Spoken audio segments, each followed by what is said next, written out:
আসসালামু আলাইকুম প্রিয় আরব আমিরাত প্রবাসী বাংলাদেশি ভাইরা। সংযুক্ত আরব আমিরাতে লেবার ভিসা শীঘ্রই চালু হচ্ছে।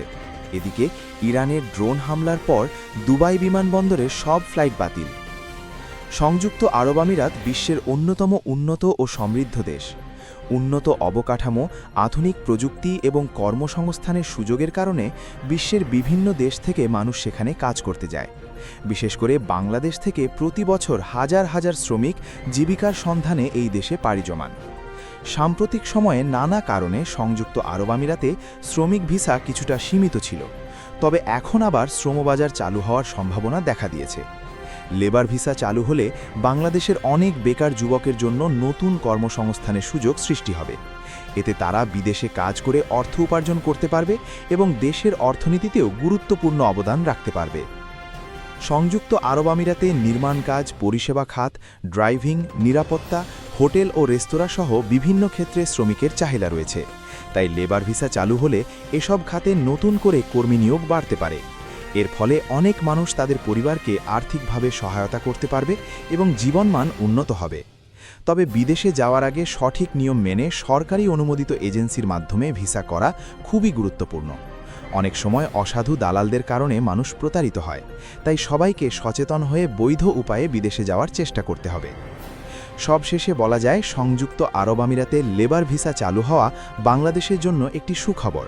এটি দেশের বেকার সমস্যা কমাতে এবং বৈদেশিক রেমিটেন্স বাড়াতে গুরুত্বপূর্ণ ভূমিকা পালন করবে।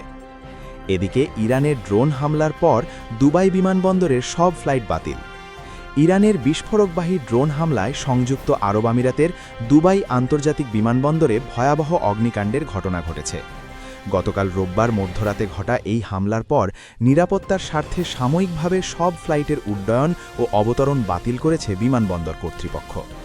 ফায়ার সার্ভিসের কর্মীদের কয়েক ঘণ্টার টানা চেষ্টায় আগুন বর্তমানে নিয়ন্ত্রণে আনা সম্ভব হয়েছে। দুবাই প্রশাসনের জনসংযোগ দপ্তরের পক্ষ থেকে সামাজিক যোগাযোগ মাধ্যম এক্সে অর্থাৎ সাবেক টুইটারে দেওয়া এক বার্তায় এই হামলার তথ্য নিশ্চিত করা হয়েছে।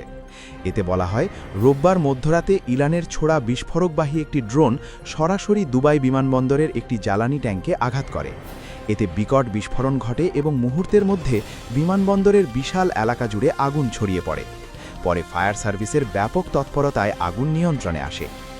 ফ্লাইট বাতিলের বিষয়ে এক্সে দেওয়া ওই বার্তায় আরও বলা হয়েছে, বিমানবন্দরে অবস্থানরত সব যাত্রী ও কর্মীর সর্বোচ্চ নিরাপত্তা নিশ্চিত করতেই সতর্কতামূলক পদক্ষেপ হিসেবে সাময়িকভাবে যাবতীয় ফ্লাইট বাতিল করা হয়েছে। যেসব যাত্রীর ফ্লাইট বাতিল হয়েছে তাদের নিজ নিজ এয়ারলাইনের সঙ্গে যোগাযোগ করে পরবর্তী ফ্লাইটের সময়সূচি জেনে নেওয়ার অনুরোধ জানিয়েছে কর্তৃপক্ষ। এছাড়া এ সংক্রান্ত পরবর্তী হালনাগাদ তথ্য বিভিন্ন অফিসিয়াল চ্যানেলের মাধ্যমে জানিয়ে দেওয়া হবে। উল্লেখ্য, বিশ্বের অন্যতম ব্যস্ত ট্রানজিট হাব হিসেবে পরিচিত দুবাই আন্তর্জাতিক বিমানবন্দর। প্রতিদিন এই বিমানবন্দরে হাজার হাজার ফ্লাইট উড্ডয়ন, অবতরণ ও যাত্রাবিরতি করে থাকে। বিশ্বের বিভিন্ন প্রান্তের লাখ লাখ যাত্রী প্রতিদিন নিজেদের গন্তব্যে পৌঁছাতে গুরুত্বপূর্ণ এই বিমানবন্দরটি ব্যবহার করেন। ফলে এই হামলার কারণে বিশ্বব্যাপী আকাশপথে বড় ধরনের প্রভাব পড়ার আশঙ্কা করা হচ্ছে।